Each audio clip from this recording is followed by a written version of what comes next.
cargo esto. Bueno, pues como última charla, y no menos importante, yo creo que la más importante, vamos a hablar no solamente del tratamiento que hemos visto, el tratamiento de futuro, las opciones terapéuticas que vamos a tener, sino cuál va a ser la asistencia de los pacientes con coagulopatías, de las personas con coagulopatías, en el 2030, ¿no? Que hablamos no solamente de tu asistencia con el hematólogo, sino con otras especialidades, y cómo va a ser atención primaria y otras especialidades, cardiología y tal, porque nos vamos envejeciendo. Ayer veíamos que íbamos a llegar a los 122 años y a ver ese envejecimiento, cómo deberíamos estructurarlo, y para ello pues tenemos al doctor López Jaime del Hospital Regional de Málaga, que nos va a vislumbrar con esta charla. Así que, cuando quiera, Fran. Así que siempre doy las gracias a las asociaciones por la invitación. Yo estoy acostumbrado más a hablar de resultados de ensayos clínicos, ¿no? O de resultados de pacientes, y lo de hoy es un reto porque no es una cosa que yo domine mucho, ¿no? Que es un poco cómo veo yo la atención sanitaria en el 2030, ¿no? O sea, no soy adivino ni tampoco me dedico mucho a la gestión como tal de un hospital ni de la consejería de sanidad, pero bueno, he dado como unas pinceladas. Es verdad que el 2030 está en 4 años, tampoco es muy lejos. Sí que es verdad que yo veo que la medicina en 10, 15 años no va a ser como la de hoy, eso sí que lo tengo claro, pero tampoco sé cómo va a ser en 15 años. Pero sí que tengo claro que no va a ser como, como está siendo actualmente, y daré unas pinceladas ahora.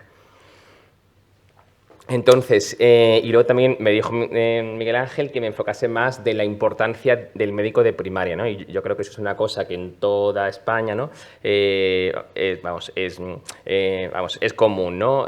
Los pacientes con coagulopatía van muchas veces al hematólogo o a la hematóloga, con lo que hay una confianza muy, muy cercana, y eso hace de que muchas veces se vaya al hematólogo como se va al médico de cabecera, ¿no? O al de primaria. Pero sí que es verdad que no son cosas iguales, ¿no? Y aunque haya una confianza muy, muy buena, y eso es importante y no hay que perderla, es verdad que nosotros no tenemos las mismas, o sea, las capacidades o la disponibilidad que hay en un centro de primaria, por la enfermería, por los cribados, por lo que vamos a ver ahora. Así que el objetivo de la charla de hoy, y si debo ya de enfocar como un mensaje clave, es darle la importancia al médico de familia y que no lo perdáis, ¿vale?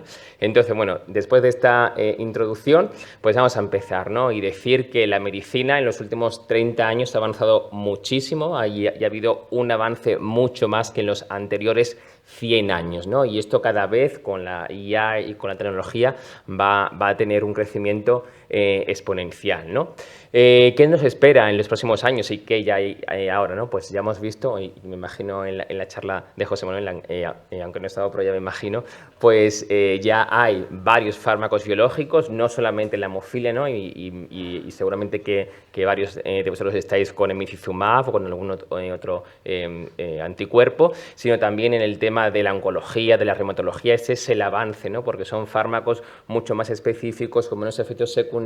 Es la revolución en la que nos espera en los próximos años. También, y muy importante, y yo abogo por la medicina individualizada, ¿vale? No creo que todos los pacientes tienen que tener lo mismo, ¿vale? Ni la misma dosis, ni el mismo fármaco, ni nada. O sea, yo le digo muchas veces a mis residentes, es en plan, cuando tú vas en un avión, ¿vale? Ves que todos los asientos son iguales, la misma distancia entre uno y otro. A una persona de 40 kilos le va muy bien, pero a una persona de 2 metros y más, o sea, y de más peso está como incómodo. O sea, esto es y la medicina muchas veces es así. Tú le pones a todos la misma dosis, la misma todo, y ya con eso va bien, ¿no? O sea, hay que amoldar cada uno y para que a cada uno le corresponda lo que le viene bien, ¿vale? La tecnología digital. Esto es verdad que con el COVID pues empezó a emplear más, ¿no? Y yo creo que en la hemofilia es una de las especialidades en la que más tecnología hay, ¿no? Yo creo que muchos ya tendréis alguna aplicación en el móvil en el que os recuerde cuando hay que administrar el factor o reportar los sangrados, pero ahora cada vez eso va a ir más. Igual en el futuro, como veremos un poco más adelante, vamos a poder hacer la monitorización desde casa y que nos lo reporten en los hospitales, ¿no? Y luego los nuevos modelos de atención, ¿no? Porque cada vez lo que se emplea más es, es acercar el hospital a la casa del paciente y no la inversa, ¿no? Cada vez en los centros estamos más trabajando en la hospitalización a domicilio y llevar el hospital a casa y que el paciente no tenga que trasladarse, y eso junto pues también con las teleconsultas o las videollamadas. Así que bueno, otro tema también muy importante que lo vamos a ver con más detalle es el tema de la prevención, pero vamos a ir ahora un poquito más adelante. Y así, en conclusión, la medicina de 2030 yo la veo como una medicina más preventiva, más individualizada y más cómoda para los pacientes. Y en el tema de la hemofilia en concreto, pues yo creo que todos ya sabéis que ha habido un gran cambio en las últimas décadas, ¿no? Y si hace varias décadas al paciente con hemofilia solamente se trataba cuando tenía un sangrado y debía de ir al hospital, yo cuando hablo con Miguel Ángel o con Juan Antonio y me cuentan un poco, ¿no?, de su infancia, ¿no?, y me dicen de que estaban muchos días en el hospital con limitación física importante y hace décadas, ¿no?, con una disminución en la expectativa de vida, hoy todo eso ha cambiado, ¿no?, en unas pocas décadas, ¿no? Los pacientes ahora tienen ya una profilaxis que es regular, se la administra en casa, los niños de hoy en día tienen una vida muy activa y normalizada y la esperanza de vida en pacientes con hemofilia a día de hoy es muy similar al del resto de la población, ¿no?, con lo que hemos hecho un gran cambio y ahora el objetivo ya es mucho más ambicioso, que no solamente es tratar cuando hay un sangrado, sino lo que queremos es que el paciente con hemofilia tenga la misma vida que una persona sin hemofilia. ¿Cuál es el objetivo actual del tratamiento con hemofilia? En primer lugar, lo más importante, que es la base, que eso nunca va a cambiar, que es evitar que el paciente tenga un sangrado o los sangrados. Eso es la base. Pero con eso lo que vamos a hacer es que el paciente se proteja de sus articulaciones, no hace falta que me extienda más porque ya lo sabéis, y con ello que el paciente tenga una mayor actividad física. Y no me refiero únicamente a deporte y ejercicio, sino actividad en el día a día, ¿no? Y al final lo que queremos es esa mejoría en la calidad de vida, ¿no?, con el objetivo de normalizar. Y yo creo que esta es la palabra que ya se está empezando a usar en la hemofilia, la normalización tanto de la hemostasia, pero también yo diría la normalización en la vida de los pacientes con hemofilia, ¿no? Así que esa también es otra de las palabras que yo creo que vamos a escuchar en los próximos años en el campo de las coagulopatías y de la hemofilia en concreto. Los fármacos actuales, yo creo que ya lo he dicho, ¿no?, José Manuel, pero así un recordatorio. En primer lugar, los que conocéis todos, los concentrados de factor, el 8 o el 9, y cada vez lo que se tiende es con un aumento en la vida media, es decir, que dure más tiempo para que el paciente se lo tenga que administrar menos veces, más comodidad. El segundo tipo son los fármacos no sustitutivos, que el que más se usa, ¿no?, es el emicizumab, pero hay otros en investigación como el Mymate, el NXT007, y todos ellos pues tienen la comodidad de que se administran por vía subcutánea. Y las terapias nuevas, allí hay un mundo muy grande, desde fármacos biológicos o la terapia génica, que lo he puesto ahí en negrita, porque esa puede ser, no es a día de hoy, pero sí que puede ser la cura de la hemofilia. No estamos en ese momento a día de hoy, pero yo creo que la investigación tiene que seguir para que algún día pues un niño, cuando se le diagnostique de una hemofilia, podamos administrar la terapia génica para que sea una cura.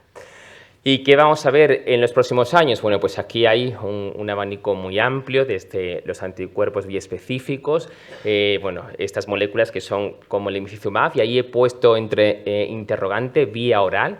Ahora mismo están empezando los primeros ensayos de fase 1 de un anticuerpo, para que nos situemos, como el emicizumab, que se puede dar en pastillas, ¿vale? Es el primer fármaco que se está empezando a estudiar para dar una pastilla a un paciente con hemofilia. Eso puede ser la revolución. Está empezando, así que eso también hay que ser muy precavido porque habrá que ver los resultados.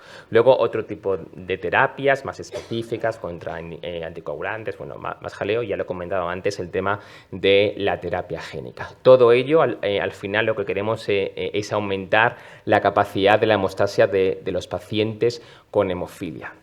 ¿Y cómo veo yo la hemofilia en el año 2030? Bueno, pues con tres, con tres variables, ¿no? La primera de ella, menos inyecciones, ¿no? Cada vez los factores se administran más espaciados en el tiempo y los pacientes que están con un anticuerpo monoclonal, pues cada vez se emplea más, más distanciado en el tiempo. Y de hecho, en los últimos ensayos clínicos, en el MyMate y en el NXT, pues se propone incluso dar una administración subcutánea cada 2 meses. O sea que esto pues, puede ser una revolución, que con solamente 6 inyecciones al año el paciente esté cubierto para su hemofilia. Luego, la administración subcutánea, que cada vez tiene más, más fármacos, ya no solamente el emicizumab, sino todo el concizumab, el marstacimab, el fitusiran, ¿vale? Con lo que es una administración mucho más sencilla. Y pongo allí entre interrogantes, ya sabremos algo en el 2030 de si podremos emplear una pastillita, la vía oral, ojalá que sí, ¿no? Y luego unos fármacos más estables. Ya no vamos a hablar de fármacos en el que sube y baja, ¿no? Con los picos típicos de los concentrados de factor, en el que hay que ver qué día estoy hoy por si puedo hacer una actividad deportiva, ¿no? Ahora los fármacos lo que tienden más es a normalizar, o bueno, no normalizar, pero sí unos niveles más estables, con lo que no tengo que pensar en qué día estoy y puedo llevar una vida más independiente del tratamiento. Por tanto, todo esto lo que va a permitir es una adherencia más alta, con menos interferencia en la vida diaria y más independencia de la enfermedad y del tratamiento en el manejo del día a día. Y por lo que yo siempre me repito en las charlas, el tema de la medicina personalizada o individualizada. Ya lo hemos dicho antes, ¿no? Con ese ejemplo del avión, que es muy visual, pues va a depender del paciente, ¿no? Del estilo de vida, de sus actividades del día a día, del nivel de actividad. No es lo mismo una persona más sedentaria a un niño que hace mucho ejercicio. También con la respuesta de cada uno, porque con el mismo fármaco, en la misma dosis, 2 pacientes no se comportan igual. Con la edad, no es lo mismo un chico joven con un metabolismo mucho más rápido que una persona mayor, y las comorbilidades, ¿no? Es verdad, y lo vamos a ver a continuación, con el aumento de la esperanza de vida van a aparecer otras enfermedades que no veíamos hasta ahora en personas con hemofilia, y eso va a requerir hacer un ajuste, porque van a necesitar una antiagregación, una anticoagulación, ¿no? Así que no todos los pacientes van a necesitar lo mismo, así que es muy importante que individualicemos. Y lo que he dicho, ¿no? Las personas con hemofilia, por suerte, cada vez tienen una esperanza de vida más larga. Esto es una noticia muy buena, pero a su vez también lleva a cosas no buenas, ¿no? Y es que con la edad, como toda la población, va asociada una serie de comorbilidades, ¿no? Como son el aumento de la tensión, del colesterol, de enfermedades cardiovasculares y el riesgo de cáncer, ¿vale? Y esto, que no lo veíamos hasta hace poco, lo estamos viendo en pacientes con hemofilia.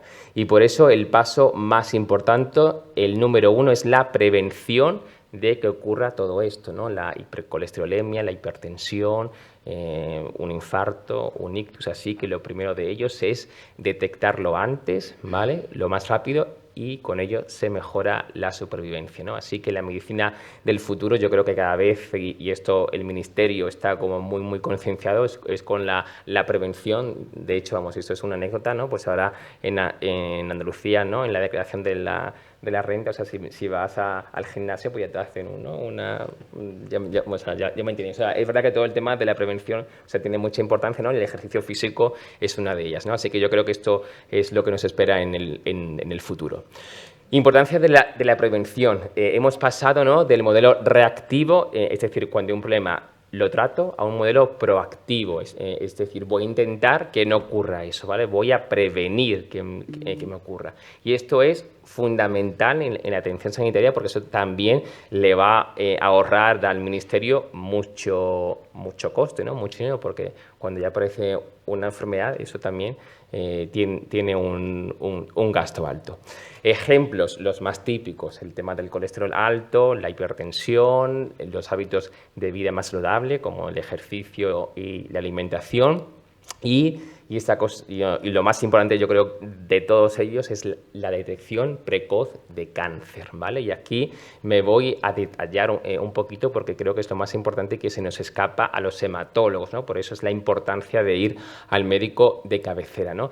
Es muy importante ya no solamente el médico de primaria, sino el centro de salud, ¿vale? Porque no solamente hablamos del médico, sino de la enfermería, del auxiliar, ¿vale? Allí hay una serie de dispositivos y de protocolos que no están en los hospitales, ¿vale? Y se nos escapan si no vamos, ¿no?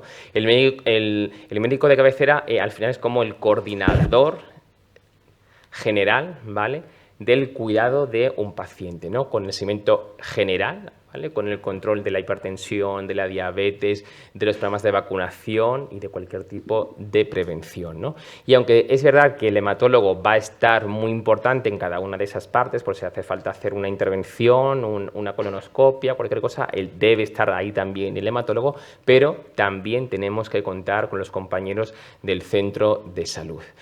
Los programas de cribado de cáncer, aquí he puesto las 3 que hay en la actualidad, pero esto en los próximos años se va a ampliar a una más. En primer lugar, el del cáncer de colon, que es la sangre oculta en heces. A día de hoy se le hace a la población entre 50 y 69 años, aunque igual en el 2030 esto se amplía y se adelanta a los 45 años. Si esa prueba da positiva, lo que se haría es la colonoscopia. En aquel caso, pues habrá que ir al hematólogo para que nos dé una pauta, porque se hará una biopsia y puede haber un sangrado. El tema del cáncer de mama, esto también se emplea en las mujeres con más de 50 años hasta los 69 y se espera que para el 2030 igual pues se amplíe hasta los 74 años. Y el cáncer de próstata, que también es a partir de los 50 años, aunque igual en los próximos años también se adelanta, ¿vale? Y eso se hace con una analítica con PSA. Esto es muy importante. Bueno, eso en la población así, o sea, en la general. Hay que especificar que si en la familia hay un caso de cualquiera de ellos, pues se adelanta incluso el cribado, ¿no? Pero en la población general, por lo general, empieza a los 50 años. Para esto hay un mecanismo y un protocolo muy rápido en el centro de salud, que si algo da positivo va por una vía rápida, cosa que no lo hay en el hospital. Si tú detectas una sangre oculta en heces, lo mandas al digestivo, va por otra vía y no es tan rápido, ¿vale? Aunque parezca que es o sea, muy raro, porque es en el mismo centro, hay otro protocolo, ¿vale? Entonces es importante que vayamos a nuestro médico de cabecera y nos atienda y nos recomiende. Y además, aunque aún no es oficial, en los próximos años parece que también va a ampliarse, ¿no?, el cribado de cáncer de pulmón para pacientes muy fumadores, ¿vale? Así que esto va a ser igual otra cosa que hay que añadir en el futuro. El clásico ejemplo, ¿no?, es el cribado de cáncer de colon, que me imagino que ya algunos habéis recibido una carta en el domicilio para hacer esa prueba de la sangre oculta en heces, y se repite cada 2 años, y en el caso de que dé positivo, pues hay que hacer la colonoscopia, y en este caso pues habrá que acudir a vuestro centro de hemofilia para que os den las recomendaciones pertinentes para hacer esa prueba. Por tanto, yo creo que es muy importante que tengamos una atención coordinada con los compañeros del centro de primaria, y creo que el equipo multidisciplinar en el paciente con hemofilia es fundamental. En primer lugar, con el hematólogo, porque es el que conocemos, yo creo, desde nacimiento, ¿no? Y tenemos un contacto muy estrecho, pero también hay que meter en ese equipo al médico de cabecera, que yo creo que es el coordinador de la prevención y de los cuidados de salud. Los traumatólogos, ¿no?, y sobre todo para los pacientes de una edad, ¿no?, igual, y por suerte los chicos jóvenes no necesitan tanto las revisiones con el trauma. El fisio, que eso yo creo que para todos, evidentemente, y la enfermería. Cuando digo la enfermería que es especializada, no solamente especializada en hemofilia, sino también especializada en el centro de primaria, ¿vale? Hoy sé que me repito mucho, pero así yo creo que os lo voy metiendo, ¿no? Cuando se repite mucho, al final sí que llega el mensaje. Así que, bueno, ¿cuáles son los beneficios esperados de una atención primaria fuerte? Pues en primer lugar, menos ingresos. O sea, si yo tengo bien controlada la tensión, el colesterol, no voy a ingresar por un infarto, no voy a ingresar por un ictus o cualquier otro tipo de enfermedad cardiovascular. La prevención, ya dicho, también es verdad que los médicos de primaria están al día y van a congresos de hipertensión, de diabetes, y nosotros, o por lo menos yo, es verdad que nos quedamos un poco rezagados porque no es mi día a día, ¿no? Y lo que me centro más es en ir a congresos de coagulación, pero no tanto a la hipertensión, y aunque sé de fármacos, no estoy en el último ensayo clínico, en el último fármaco, ¿no? Y ellos sí, yo creo que el consejo que os pueden dar ellos es mucho mejor que el de otro médico que no está especializado en ello. También es muy importante el acceso rural, ¿no? Para pacientes que viven en la ciudad, cerca del centro de hemofilia, pues bueno, es fácil, pero hay muchos pacientes que viven a kilómetros de ese hospital de referencia, y el médico de cabecera es esencial en esos casos. Y luego, lo que nos espera en el futuro, ¿no? Con la aplicación de la IA, de la telemedicina, una atención más personalizada. Eso está empezando y es difícil, o por lo menos para mí, ver cómo va a quedar en el futuro, o sea, cómo va a quedar todos esos datos de la IA en 10 años, pero evidentemente eso sí que va a servir, ¿vale? Eso va a servir y nos va a ayudar, o sea, tanto a los pacientes como a los médicos, pero habrá que ver en qué forma se enfoca. Bueno, y en 10 años pues igual nos volvemos a ver y lo vemos. Entonces, ¿cuáles son las recomendaciones mías hoy de qué podéis hacer hoy si no lo hacéis ya, ¿no?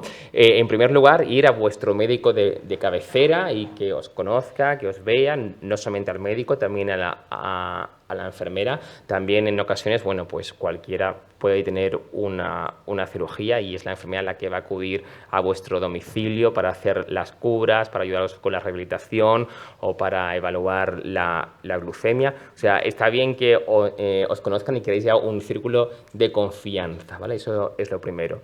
Lo segundo, los cribados. Hay que preguntar cuáles existen, ¿vale? Y si ya lo habéis hecho, y si no, pues hay que retomarlos. Y luego, pues si en vuestro centro hay algún tipo de canal digital, pues siempre es más fácil y os puede ayudar, ¿no? En el futuro, bueno, las dos primeras ya están en la actualidad, ¿no? Pero sí que en el futuro la medicina se va a digitalizar más, ¿no? A día de hoy, o por lo menos en Andalucía, ya podemos, o los pacientes ya pueden ver su historia clínica en el móvil, ¿no? En la aplicación, en Clic Salud, y ya existen diferentes tipos de aplicaciones móviles, ¿no? Que yo creo que varios usáis, como Florio o Hemoassist, ¿no? En el que ahí registráis las pautas de tratamientos, os recuerdan, podéis registrar los sangrados, o sea, hay multitud de ventajas. Y luego, lo que está por venir, aunque ya yo creo que ya existe en parte, ¿no? El tema de la telemedicina. Es verdad que hoy en día muchos, ¿no? Pues lo manejamos por el WhatsApp, por el email, ¿no? Que se puede considerar como telemedicina, pero todo está fuera como de lo oficial. Yo creo que en el futuro, pues igual, esto en los centros, en las privadas, está más consolidado. Pero poder hacer una videollamada con el paciente, todo desde el punto de vista más legal, pues yo creo que eso es el futuro para acercar al paciente, ¿no? Y no que venga desde su domicilio al hospital. Y luego la monitorización remota, ¿no? Esto, pues por ejemplo, en los pacientes con diabetes, ¿no? Hoy en día que ya tienen ese dispositivo, ¿no? En el que se ve los niveles de glucemia, pues como esto, pues esperamos que sea el futuro que nos llegue a los centros, ¿no? Desde la tensión o cualquier otro dato. Eso está aún por explorar. ¿Cómo veo yo la atención primaria en el futuro? Pues ya hemos dicho, ¿no? En primer lugar, un equipo multidisciplinar con el médico de familia, con la enfermería, con los trabajadores de la comunidad. Luego, una integración y continuidad, ¿vale? Con las visitas en domicilio cuando haga falta. Y con una IA y tecnología aplicada al Internet de las cosas en el día a día.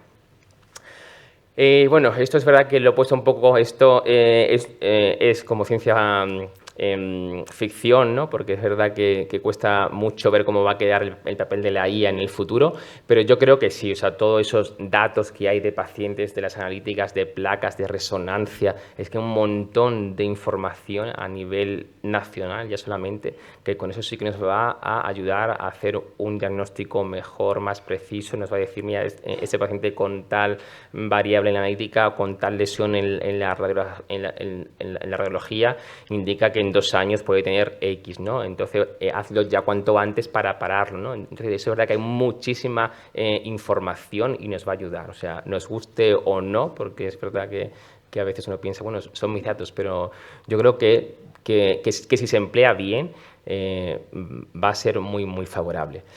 Eso, con la detección de patrones nos va a predecir el riesgo y nos va a ayudar a tomar una decisión tanto a médicos como a los pacientes.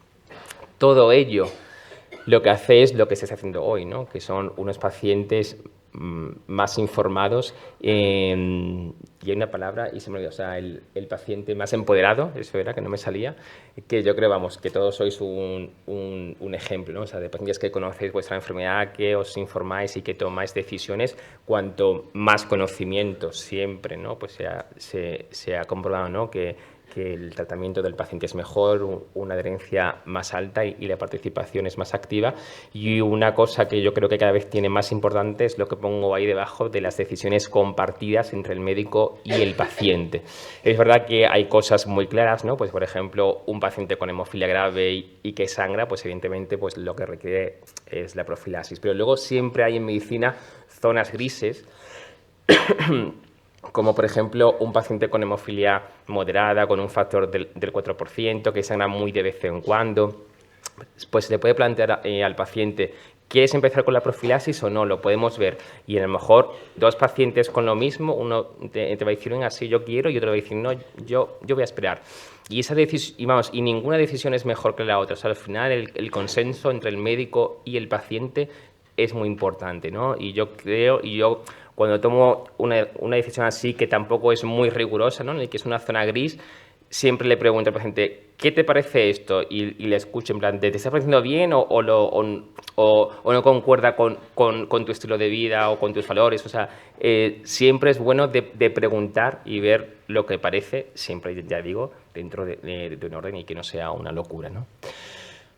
¿Cómo será vivir con la hemofilia en el 2030? Esto es verdad que lo he puesto, pero esto yo creo que también es muy diferente según la edad de los pacientes en el tratamiento. O sea, no va a ser lo mismo un paciente con 60 años que un chico de 10 años, ¿no? Porque el tratamiento que han recibido no ha sido igual. Pero bueno, así de una forma muy, muy global, pues yo creo que en la hemofilia en el 2030 va a ser con una serie de, o sea, con pacientes que van a tener muy pocos sangrados, ¿no? Porque es verdad que todos los tratamientos nuevos, los ensayos clínicos tienen una tasa de sangrado muy baja, con tratamientos más cómodos, los subcutáneos o los orales o incluso los intravenosos administrados con una frecuencia muy baja. Ello va a permitir una autonomía mayor del paciente con menos dependencia del hospital.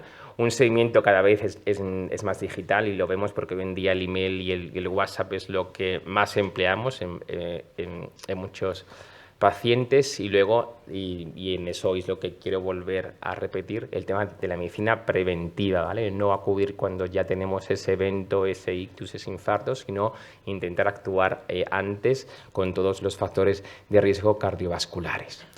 El papel del hematólogo en el 2030, bueno, pues yo creo que muy similar a hoy en día, o sea, no creo que haya muchos cambios. En primer lugar, yo creo que debe ser el coordinador, ¿no? Porque es el que os sigue desde el nacimiento y creo que debe ser el que coordine todo ese equipo multidisciplinar. El tema de la innovación y de la investigación, casi siempre, o sea, es verdad que la mayoría de los fármacos que se investigan va a estar allí el hematólogo, el que os debe de ofrecer las posibilidades nuevas. Vosotros pues ya escucháis y decidís si queréis o no, pero sí que es verdad que yo creo que es el foco importante en el hematólogo. Y ya para acabar y los mensajes para llevar a casa, yo creo que la medicina, estamos entrando en una nueva era y yo creo creo que la IA es ese cambio, ¿no?, en la medicina, y esto pues nos lleva, por un lado, a tratamientos más eficaces y más cómodos. Ya vemos los subcutáneos, pero también en breve esperamos a los orales, y todos ellos con una eficacia muy buena, con una tasa de sangrado muy baja. Por otro lado, la medicina individualizada, que yo creo que eso es una de las cosas más importantes y que tenemos que cambiar, ¿no?, esa percepción. El tema de la prevención, importante, el colesterol, la diabetes, el cáncer, ¿vale? No podemos olvidarlo, y hay que ir al médico de cabecera. Y lo último, pues eso, una atención coordinada, liderada por el hematólogo, pero sin olvidar y metiendo en el equipo al médico de atención primaria. Así que el objetivo es mejorar la calidad de vida de las personas con hemofilia. Como bien dice la guía de la Federación Mundial de Hemofilia, el objetivo es que los pacientes con hemofilia tengan la misma calidad de vida que las personas sin hemofilia. Muchas gracias. Pues tenemos tiempo para hacer preguntas, así que empezamos. Aquí, Laura. Está apagado ese. No, eso, que rompo hielo, que están muy tímidos. Solo una pregunta, y además, como hay confianza, voy a aprovechar un poco de eso. Y como me he empoderado mucho con la charla de Reyes, voy a preguntar dos cosas. Esto que nos has contado de lo que es la atención sanitaria, deduzco que es, o que entrarían todas las coagulopatías, obviamente, cada una con sus características, y todas las personas. Sí. Y en ese equipo de, no sé cómo lo habías llamado, de coordinación sanitaria, ¿no crees que falta, por ejemplo, un obstetra? Porque creo que... Sí, vamos, o sea, dentro de eso hay mil, vamos, y lo que he puesto ahí, o sea, pero no solamente el obstetra, el hepatólogo, o sea, el infeccioso, o sea, hay muchas cosas más. Pero sí es verdad que me pidió Miguel, o sea, de que me centrase más en la primaria, y por eso, entonces, eso no es exclusivo, o sea, hay falta mucha más gente, el genetista, ¿vale? Pero hablando de la prevención, ¿vale? Es como enfocado a la prevención, pero sí, o sea, si vemos el equipo total, es mucho más amplio, pero desde luego, o sea, hay falta mucha gente. Hola, buenos días. Muy buena tu ponencia, Fran. Muy optimista y no sé si realista a día de hoy, pero bueno, por lo menos optimistas sí somos.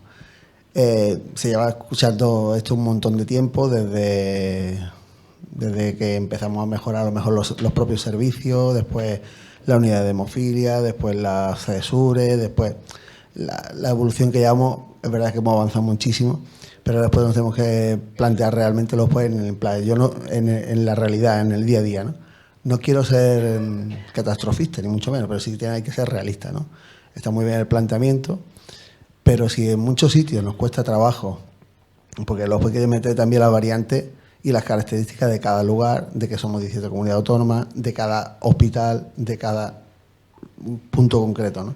Si muchas veces nos cuesta trabajo incluso coordinar lo que es algo tan importante como es una urgencia o las urgencias con los propios hematólogos, coordinar todo lo demás no es nada sencillo.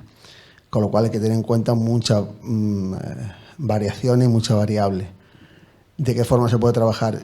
Yo sé que hay sitios donde estamos trabajando en conjunto, siempre de la mano, siempre de la mano del profesional y demás, del médico, las asociaciones. Antes preguntaba cómo podemos arreglar esto. Yo creo que es caminado todos juntos, pero no en todos lados se encuentra todo igual. Entonces yo creo que es una labor bastante importante y no sé al 2030 si llegaremos con ese implante hecho, porque tu ponencia ha estado súper chula, muy bien. Yo creo que Reyes antes ha dicho que ella no usa la IA y yo creo que ha desbancado a la IA. Ha dejado a la IA un poquito por debajo porque cada uno tiene una perspectiva distinta. Y ahora mismo estamos como en un impasse entre un futuro muy bonito y una realidad que todavía arrastramos con un pasado pesado para poder seguir avanzando. ¿Cuál es tu idea? ¿Cómo lo ves? ¿Cómo deberíamos de trabajar? ¿De qué forma podríamos plantear todo eso? Muy bien. Vamos, en primer lugar, lo de optimista, no sé muy bien por qué lo has dicho, porque tampoco creo que haya sido en el que haya dicho de que todos los pacientes se van a sanar. O sea, no me parece tampoco una ponencia súper optimista. Y lo que he abogado más es por darle una importancia a la prevención, ¿no? Y que hoy día no se hace y que creo que... Pero tampoco no he dicho que... O sea, desde mi punto de vista tampoco creo que haya vendido humo, creo, desde mi punto de vista, pero bueno, que es una percepción, ¿vale? Bueno, vamos, es una percepción, pero vamos, que para mí es realista porque tampoco he dicho nada súper raro, pero bueno, que eso es subjetivo. Desde el punto de vista de la coordinación con otros equipos, eso evidentemente es muy importante, la coordinación entre equipos, ¿no? Y hay que trabajar en cada centro en función de lo que falte, de lo que vea. Dar un consejo a nivel universal es difícil, ¿no? Entonces, es verdad de que conozcamos cuáles son las carencias que hay en cada centro, que las hay en todos, y cada uno pues debe de trabajar en ello, ¿no? Pues por ejemplo en nuestro centro, o sea, como tú has dicho, ha habido algunas cosas en urgencia, pues ya estamos trabajando con ellos, ya hemos hecho un protocolo, ya hemos dado una sesión, o sea que al final es buscar en cada sitio donde hay el fallo. Los fallos siempre van a existir, o las carencias, ¿no? Y pretender una utopía no existe, ¿no? Entonces, lo importante es no cegarnos, ¿no? Y no creernos nadie que somos los mejores de nada, sino ver que lo hacemos bien y que no, y hay que enfocarse en lo que no para ir mejorando. Y cuando una cosa pues va bien y lo mejoramos, pues habrá otra que no. Entonces, pues al final, el día a día nuestro es intentar arreglar los problemas que hay, o sea, de salud y de coordinación y de gestión, ¿no? Entonces yo creo que eso siempre lo va a haber y siempre hace falta una gestión buena y la coordinación. Entonces no te puedo dar una respuesta universal para todos los hospitales, pero sí que te diría que es muy importante que trabajemos en equipo, ¿no? Y que cuando detectemos que hay un fallo, un problema, que lo intentemos de resolver. Yo sí quería aclarar un poco, y es que creo que ha quedado claro en la presentación, es que no sé cuántos de aquí conocéis a vuestro médico de primaria. Yo, no. Yo tengo un resfriado mañana y voy a Fran.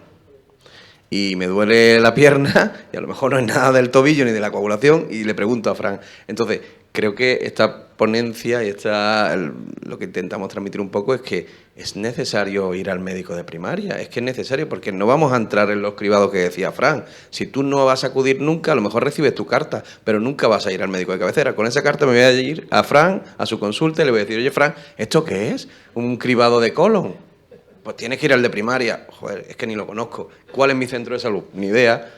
Pues el Carlos Haya. Ese es mi centro de salud. Entonces, un poco que ya estamos solucionando, o se está solucionando muy ampliamente, el tema de la coagulación. Joder, es que está muy cerca del sangrado cero, o al menos los más antiguos del lugar. Todavía mujeres quedan bastante y hay que trabajar mucho en eso. Pero los más antiguos del lugar no vamos al médico de primaria, y creo que eso es lo que tiene que quedar claro, que la hemofilia es una de nuestras características, pero hay muchas más en las que tenemos que prevenir. Dani, y después, bueno, Reyes. Por aportar algo, es difícil porque, como decís, es que muchos no conocemos ni a nuestros médicos de familia, o a lo mejor te asignan uno y resulta que después, dentro de 3 meses, hay otro, ¿no? Entonces, claro, tú dices, yo tengo mi hematólogo o mi hematóloga en el que confío y que le cuento todo porque no le voy a contar esto. Pero es verdad que hay cosas que a nosotros se nos escapan porque ni estamos al día, como muy bien ha dicho Fran, ni realmente en nuestro papel. Yo me acuerdo que nosotros un año en la unidad de hemofilia del Virgen del Rocío vacunamos de la gripe. Y dijimos, una y no más.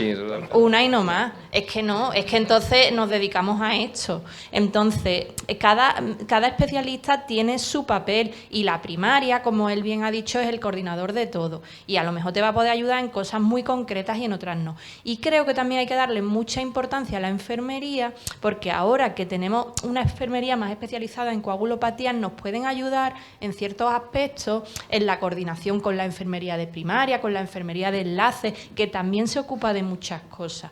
Yo, por ejemplo, yo lo tengo muy fácil. ¿Por qué? Pues porque yo trabajo en un hospital muy chico y yo mis pacientes con coagulopatía los tengo contados y los conozco por nombre y apellido. Entonces yo hago un diagnóstico y yo llamo al médico de familia y le digo, mira, esta persona tiene esto y yo quiero que tú lo pongas en su historia y que salga. Y que cada vez que vaya a algún sitio no tengan que irse al informe de hematología, sino que lo ponga ahí, ¿vale? pero eso no se puede hacer. Cuando tú tienes un montonazo de pacientes, tú no puedes hacer esa medicina tan sumamente personalizada. Entonces, creo que es muy necesaria la charla que ha dado Fran, efectivamente, que os tenéis que concienciar, y esto no es regañar, pero que es verdad que no somos médicos de familia, que se nos escapan un montón de cosas y que intentaremos teneros en cuanto a la coagulopatía lo mejor posible, pero que hay otros aspectos de salud que le corresponden a otras personas porque lo van a hacer mucho mejor que nosotros, ¿vale? Y eso, y destacar el papel de la enfermería, que quizás también podíamos involucrarlos en este tema, para el contacto con la enfermería de enlace y demás. Sí. Muchas gracias. La volatilidad que hay en la enfermería, con medicina, un montón de cosas, entonces es muy complicado. Yo estoy completamente de acuerdo que tenemos que hacer uso de los servicios. No, que estoy completamente de acuerdo que tenemos que hacer uso de otros servicios. Es que es la clave, esa es la clave de saber nosotros como pacientes qué es lo que necesitamos en cada momento y dónde nos tenemos que dirigir. O sea, si tú vas a la carnicería no pides pan, pides carne, ¿no? O sea, si me pasa algo, tengo que saber qué es lo que tengo que hacer y confiar en el que tengo enfrente. Esa confianza, por los años que llevamos arrastrados, nos cuesta y pesa. Y eso no es excusa por no hacerlo, sino simplemente que tenemos que cambiar la forma de aprender. Igual que estamos cambiando la forma de ver a la mujer dentro del papel de la hemofilia, o estamos cambiando un montón de formas que hemos aprendido desde, no, es que el niño no se puede mover. No, es que el niño debe de moverse. Y eso, pues ese impasse de salir de atrás hacia ahora nos está costando trabajo y nos cuesta esfuerzo, sobre todo a los que somos viejos del lugar. Ahora, muchísimas gracias, doctor López Jaime. La verdad que me ha encantado la presentación y no me ha parecido optimista, me ha parecido a mí, en mi caso, muy realista y muy apegada. Y como comentario previo, yo tengo un médico de primaria, el doctor Camarelles, que es muy majo y me ayuda en muchísimas cosas, pero muchísimas cosas de mi salud, cosas dermatológicas, de mi día a día como cualquier persona, y la verdad es que mi experiencia personal es fabulosa con el médico de primaria, aunque he de reconocer que al principio tuvo que empezar a hablar con los hematólogos, porque claro, me dijo que era el primer persona con hemofilia que tenía en su cupo, y tuvo que, me acuerdo, pues mandar X mails, o no sé cómo se comunicó, pero supongo que al tercer email con la doctora Álvarez de mi equipo de hematología, pues ya hay cosas que las lleva él, y la verdad es que estoy tremendamente contento con mi médico de primaria, que además en mi caso es majísimo y llevo con él muchos años y espero durar muchos más con él.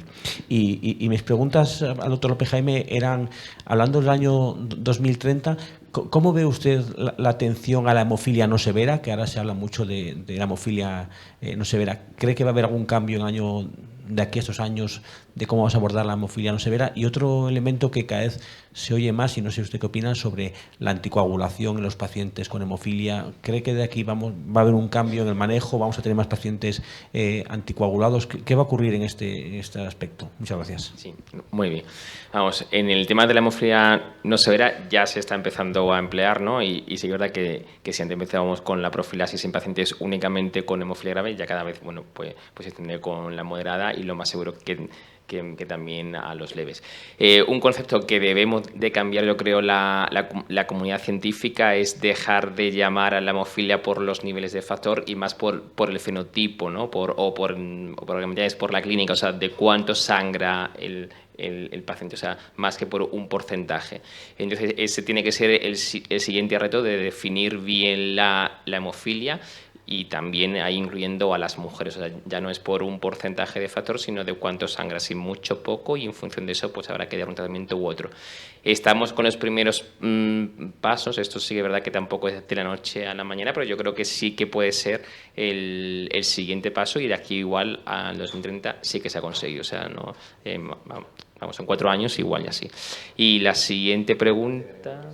sí, bueno, y el tema de la anticoagulación y de la integración no es en el 2030, es ya, o sea, porque sí que ya hay pacientes con infartos, con anginas, con ictus, y ya estamos empezando a antiagregar y anticoagular. Es verdad que es un manejo que no es fácil, pero bueno, en el año 2023, si no recuerdo, salió un documento global, mundial, ¿no?, de varias asociaciones, de la ICTH, de la ASH, con recomendaciones para pacientes con hemofilia que precisan una integración o una anticoagulación, que la verdad es que es un primer documento que nos ayuda mucho en el manejo.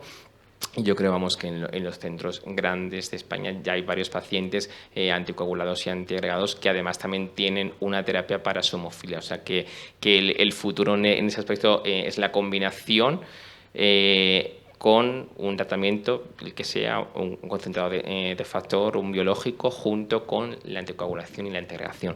Es verdad que ese manejo es muy difícil porque hay que decantarse, no, hay que hacer un equilibrio muy bueno para que no haya ni una hemorragia ni una trombosis. Es un manejo muy, muy específico y requiere todavía un cuidado y una atención más personalizada aún si cabe en este tipo de pacientes, pero esto cada vez va a ir a más, o sea, cuanto más envejezcan, ¿no?, o cuanto más edad de los pacientes, esto va a ser un tema que lo vamos a ver en el día a día.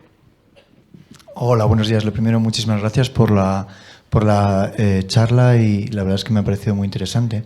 En el tema de la atención primaria, yo creo que es muy interesante. Bueno, yo creo que hay diferencias, ¿no?, entre comunidades autónomas y, bueno, yo creo en Cantabria sí que se usa más el centro de salud, tu médico de cabecera, pero cuando utilizas mucho tu médico de cabecera también se abren otros problemas, ¿no? Y es que si tú vives en un área sanitaria que no se corresponde con tu centro de referencia de la hemofilia y te tienen que hacer diferentes pruebas invasivas que implican un manejo junto con hematología, ahí se complica. Y muchas veces se tiene que encargar el propio paciente, la propia persona con hemofilia, de coordinar a las diferentes especialidades. Porque yo lo he vivido en primera persona, claro, como tú vas a hacerte una colonoscopia a, por ejemplo, un hospital que no es el de unidad de referencia, pues ahí, que está muy bien porque lo haces desde, bueno, pues de tu centro de salud, te han derivado, etcétera, etcétera, o biopsias o cosas de este tipo, ¿no? Pues ahí sí que surge otro pequeño problema, que es la coordinación, ¿vale? Que yo creo que sería importante. Y esto es una reflexión por vivencias que he visto en personas y en mí mismo, ¿no? Porque yo uso mucho mi médico de cabecera. Y por otro lado, sí que una pregunta.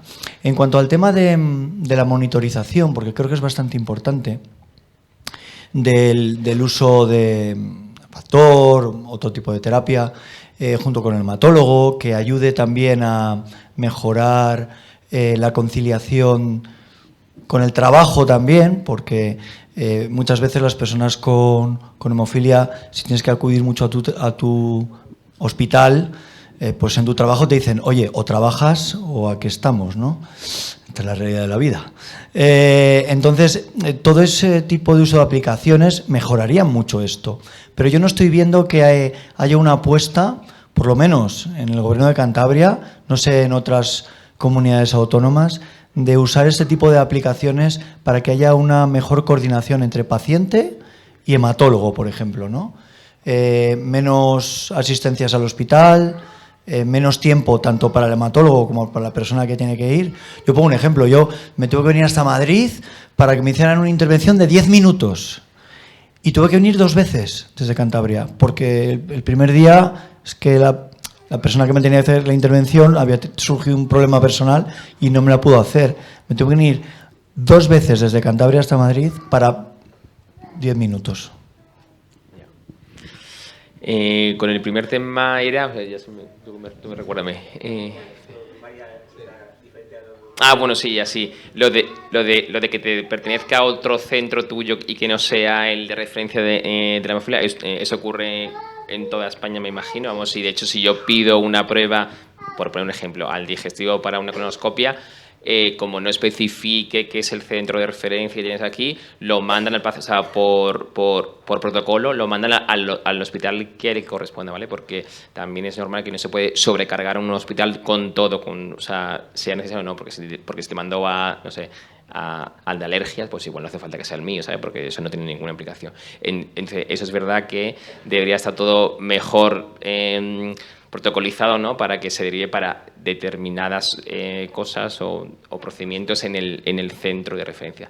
Entonces, lo que hacemos en nuestro centro, o sea, cuando lo hago yo, pues lo especifico, ¿no?, en mayúscula y lo subrayo que tiene que ser en nuestro centro, ¿no? Pero claro, si te manda cualquier otro médico, te va a mandar al hospital. Entonces, eso es verdad que es un tema que es difícil, no te puede dar una solución fácil. Lo que sí siempre es que la información al paciente es muy importante y que sepáis si vais a hacer una intervención que puede haber un sangrado, hay que ir antes al hematólogo para que lo coordine, ¿vale? Eso es lo más importante. Pero tampoco, ya digo, no para todos. Si vas a ir a alergias o vas a ir al reumatólogo por, no sé, cualquier otra cosa, no hace falta, ¿no? O sea, con un poco de cabeza.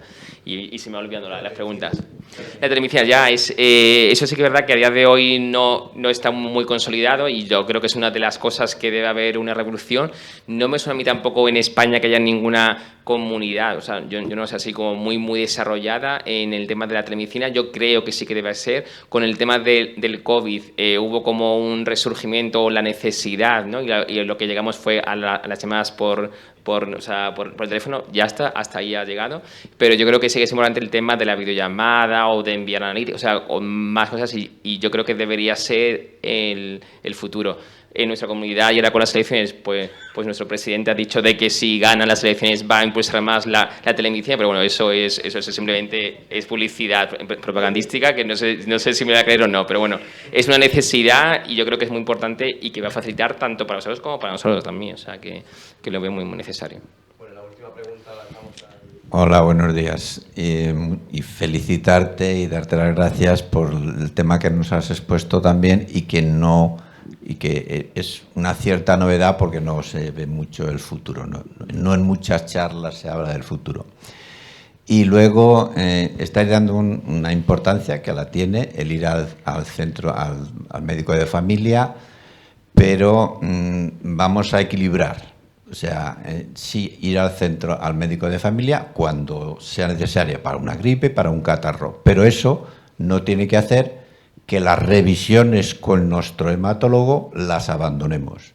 Porque yo me planteo, un hemofílico con 78 años va al médico de familia, le pide una analítica y digo, oh, tiene las plaquetas altas, joder, tiene el hígado no sé qué, y eso empieza a mandarte más analíticas. Eso tu hematólogo no te lo hace porque sabe que has tenido una hepatitis C o B, porque sabe que te han quitado el bazo, porque etcétera, etcétera. Es decir, que el médico de familia, bien, de acuerdo, y muy bien, pero para lo suyo.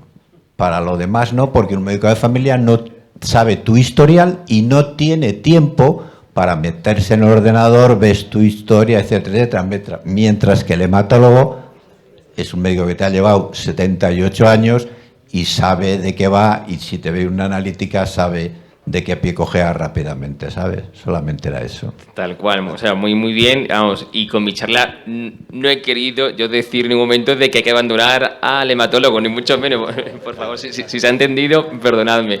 Es como añadir a lo que ya hacemos al médico de cabecera, ¿vale? Pero nunca es la sustitución del hematólogo, ¿vale? O sea, y muy de acuerdo en que el hematólogo es muy necesario, y lo que quiero incidir es que cada uno al final lo que más sabe es lo que más lleva en su día a día, ¿no? Y es verdad, el hematólogo el que más va a conocer tu enfermedad de la hemofilia, tus enfermedades previas como la hepatitis, como te has mencionado, pero al mismo tiempo el hematólogo no es el que más sabe de diabetes o de hipertensión. Entonces, para eso lo suyo sería el médico de cabecera. Entonces sí que es verdad, a los dos, al hematólogo y el de cabecera. ¿Vale? Muchas gracias. Pues muchas gracias. Fran, muchas gracias por acompañarnos, ha sido un placer. Así que te invito a mis compañeros que suban para las conclusiones. Sí, es tremendamente arriesgado hacer resumen, además cuando los que han hablado están delante tuyo, porque entonces se van a dar cuenta de que no has tomado nota bien de lo que han ido diciendo, pero lo intentaremos. La primera ponencia del día, como todos recordaréis, ha sido la de nuevos tratamientos para coagulopatías, que la ha impartido el doctor Martín Bustamante, y ha hecho una revisión completísima de todas las alternativas. Si me permitís, yo destacaría sobre todo unas cosas que comentó al principio, y es que cómo el avance terapéutico ha provocado avances en el paradigma de tratamiento, ¿no? Cómo los medicamentos con sí solos van acompañados de cambios de paradigma, y el nuevo medicamento, si no hay un cambio de paradigma, no es importante, y ahí fue la discusión, por ejemplo, del 3%. Luego ha sido quizás muy interesante toda la parte de los miméticos, en el que yo he visto caras muy sorprendidas cuando se ha hablado ya de un mimético probablemente por vía oral, y también la primicia que ha compartido del primer paciente ya randomizado en el Hospital de La Paz. Luego también en toda la parte de las terapias rebalanceadoras pues ha sido muy interesante, y ha habido también una discusión muy importante sobre el riesgo trombótico de los mismos, la posibilidad de ajuste de adaptación y también la diferencia entre los diversos medicamentos, que unos tienen un mayor nivel de ajuste y de seguimiento, mientras que otros pues el nivel de ajuste y seguimiento es mucho menor. También muy parecido ha sido con el mundo del fitusiran, y también muy interesante ese advenimiento de un nuevo factor 7 activado en su forma beta. Para ya tenemos más opciones, que luego también lo pusimos en relación con el déficit de factor 7, en el que este factor 7 no tiene indicación. Luego, por supuesto, en terapia génica pues hemos hablado de las terapias génicas, de cómo 2 de ellas pues comercialmente han dejado de estar disponibles, no por motivos de seguridad ni eficacia, sino por motivos comerciales, y ese daño hepático que también ha estado sobrevolando el mundo de la terapia génica. Y aquí, si me permitís, ya un comentario personal, y además se publicó recientemente: en la hemofilia A hace falta que llegue un factor 8 Padua, ¿no? Hace falta, igual que en el factor de la hemofilia tuvimos el 9 Padua, que revolucionó la terapia génica, pues quizás estamos en la hemofilia buscando ese 8 Padua, quizás con los Codon Enhancer y demás cosas. Y también tremendamente interesante desde mi punto de vista la trombastenia de Glassman, el producto, el de Encimig, el Sutacimig, tremendamente interesante, y que además es un producto que se está viendo no solamente en Glassman, sino en otras coagulopatías, y que esperemos pueda llegar pronto a nuestro mercado. Y ya para acabar, en enfermedad von Willebrand también se puso mucho, desde la ponencia del doctor Martín Bustamante, luego en relación con la siguiente, cómo se pueden reposicionar fármacos que estaban inicialmente dirigidos a la hemofilia y se pueden reposicionar en el von Willebrand, quizás también puesto en relación a la discusión con ese reposicionamiento de los rebalanceadores que se surgen para una hemofilia y quizás se puedan reposicionar para otras coagulopatías. Y la siguiente ponencia fue el sangrado cero en la enfermedad de von Willebrand, que para mí una de las cosas más interesantes es cómo el señor von Willebrand, sin ir nunca a las Islas Aland, las ha puesto en el mapa. Todos conocemos las Islas Aland por culpa del señor Erich von Willebrand, y el tío ni se dignó coger un barco e ir allí. O sea, era un médico muy de oficina, aunque le encantaba, sin embargo, la naturaleza. Aquí también tremendamente interesante, y creo que a veces hemos hecho poca mención a la misma, ha sido cómo las medidas generales también tienen mucho que ver en la enfermedad de von Willebrand. Hemos hablado mucho en la enfermedad de von Willebrand de la terapia para la enfermedad de von Willebrand, pero poco de las medidas generales que deben utilizarse, y aquí lo de la ferroterapia, que luego también se comentó, pues es quizás un pequeño olvidado en la enfermedad de von Willebrand.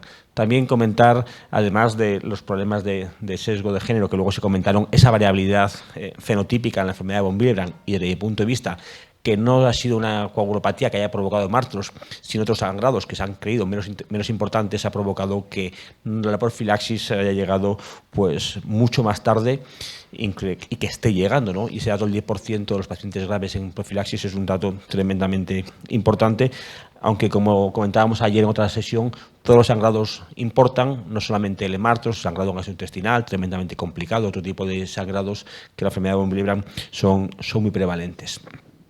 También lo que hizo el doctor Núñez, desde mi punto de vista muy interesante, es no hay que esperar al futuro a ver lo que llega, sino qué es lo que tenemos, y lo que tenemos aprovecharlo. Y como comentamos, hay que traer la profilaxis con lo que hay ahora y no esperar al futuro, porque lo que hay ahora funciona bien y funciona mejor que nada. Y eso, desde mi punto de vista, fue tremendamente interesante, con esa pincelada, por supuesto, de la desmopresina, que aquí también hay motivos no comerciales, sino regulatorios, que nos han puesto a las personas con hemofilias, sobre todo leves, y la enfermedad de von Willebrand ha ido perdiendo una alternativa terapéutica clásica, un medicamento barato que no tenemos disponible, quizás también por ser muy barato. Y también he hablado de este futuro de las nuevas terapias, muchas de ellas que ya conocemos por venir de la enfermedad de la hemofilia, pero también estas nuevas terapias dirigidas expresamente para la enfermedad de von Willebrand.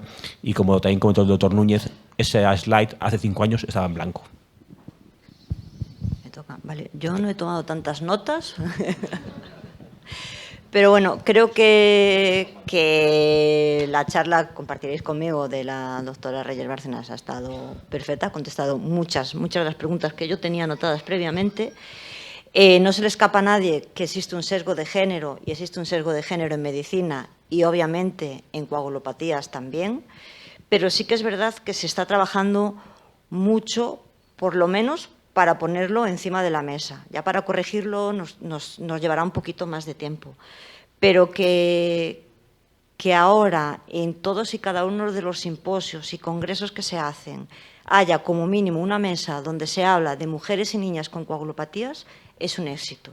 Ahora toca que las personas que estáis, y cuando están los clínicos también, escuchen y no solo oigan lo que tenemos que decir.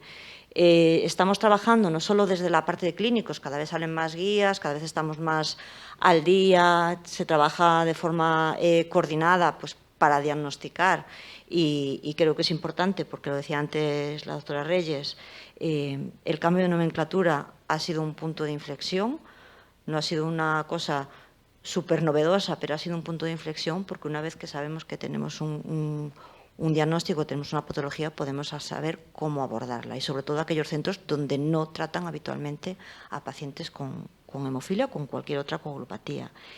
Y bajo mi punto de vista también está ayudando que pongamos en valor o que hablemos más de mujeres y niñas con coagulopatías a que otras coagulopatías diferentes de la hemofilia empiecen a estar también sobre la mesa. Hasta hace nada no se hablaba casi de von Willebrand. Y es verdad que hay mucho diagnóstico en von Willebrand en mujeres por causas obvias.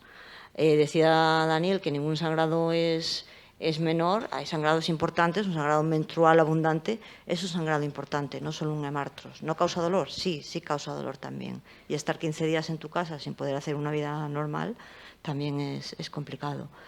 Alguien preguntaba en esa sesión que qué podemos hacer. Y yo decía que ya lo estamos haciendo, obviamente podemos hacer mucho más, pero sí quiero destacar que desde FEDEMO tenemos una comisión de mujeres que estamos intentando, pues eso, que en cada uno de los simposios, que en cada uno de los campamentos se hable de mujeres y niñas con coagulopatías, pero no solo en España, en los congresos internacionales, en el congreso de la World Federation, a final de este mes, hay una formación específica para mujeres y niñas con coagulopatías del Consorcio Europeo para todos los líderes de las diferentes asociaciones de los diferentes países y creo que bueno, es un buen paso para empezar a trabajar desde aquí. Tengo. Pues, concluyo con las notas que he tomado de la charla del doctor López Jaime, de la Atención Sanitaria 2030, y me quedo con que la intención de la medicina tiene que ser personalizada. Ya se ha hablado del arsenal terapéutico que tenemos y de todo lo que va a llegar. O sea que, como decía, me quedo con tu ejemplo de los asientos del avión, porque a mí siempre me duelen las piernas. Me quedo con que también estamos yendo a un modelo de tener más independencia del hospital y muchas veces ese modelo tiene que ver con el esfuerzo que realizan las entidades privadas, me refiero a las asociaciones, cuando tú tienes que montar por tu cuenta, como FEDEMO, como Málaga, como otras, como Valencia, un servicio de home delivery para no tener que ir todos los meses a recoger tratamiento a tu hospital y faltar al trabajo, como decías, que a veces no es entendible por parte de los empresarios o quienes nos contratan, y que creo que a veces ese esfuerzo debería recaer más en la administración pública, pero bueno, ahí hay que hacer hincapié también, eso es independencia del hospital, no tener que ir a por el tratamiento o no tener que hacer tantas visitas.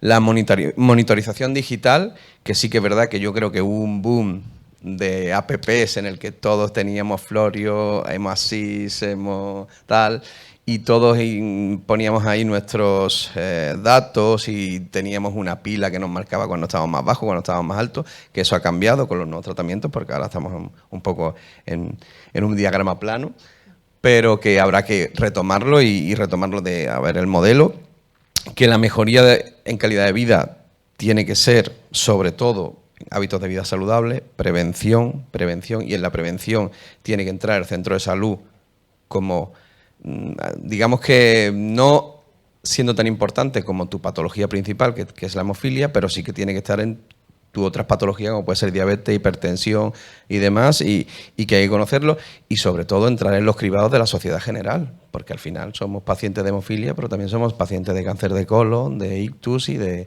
otros. Y nada, termino solamente con que creo que lo que viene es muy esperanzador, porque creo que la hemostasia muchos la vamos a regular y la tenemos regulada, y la calidad de vida está mejorando a pasos agigantados, y que creo que pues hay que poner el foco también en la longevidad y en que vamos a tener otros problemas como la sociedad general cuando tengamos más edad y con la tercera edad. Así que un poco ese es el resumen que hago. Y nada, presidente, si usted quiere concluir esto. No es que tengo que concluir, es que como he tomado notas, pero las he visto mal y no es la presbicia, se me ha olvidado decir cosas de las que ha hecho el doctor Martín Bustamante. Y digo, si no, porque voy a hacer una revisión mal hecha, y es que se me ha olvidado todos los aspectos en los que ha hablado de la normalización hemostática, ¿no? Cómo quizás tenemos ya un factor 8 de vida media ultra extendida, que durante gran parte de la semana puede estar en rangos dentro de la normalidad, y también cómo los productos misméticos tienen niveles equivalentes que son muy cercanos o incluso superiores a la normalidad hemostática, ¿no? Y quizás eso es una gran revolución, poder tratar a pacientes con niveles que durante mucho tiempo no son patológicos, sino son de normalidad. Y esa idea ya de la normalización hemostática lo que va es también unida hacia el resto de normalizaciones. Perdona porque se me había olvidado, pero había tomado la nota, pero leyéndola se me escapó. Y sin nada más, ya que tengo el micrófono para clausurar el evento, porque por cuestiones logísticas tenemos la comida ya puesta ahora. Las personas que os vais en autobús, el autobús sale a las 3:30 sharp, o sea que no esté en el autobús, se queda aquí. Sin más, también deciros que las ponencias han sido grabadas y se van a ser a lo largo de las próximas semanas y meses pues reproducidas en las redes sociales y en nuestro YouTube. Y sin nada más, agradeceros, por supuesto, el tiempo para acompañarnos un sábado aquí con nosotros, pero especialmente a los ponentes que ellos también están robando tiempo a su vida, a otros compromisos para poder acompañarnos, y de verdad muchísimas gracias, porque el esfuerzo de todos es de reconocer, pero el esfuerzo vuestro para mí es de reconocer mucho más. Sin más, muchísimas gracias, y los miembros de Junta Directiva a las 3, primera planta.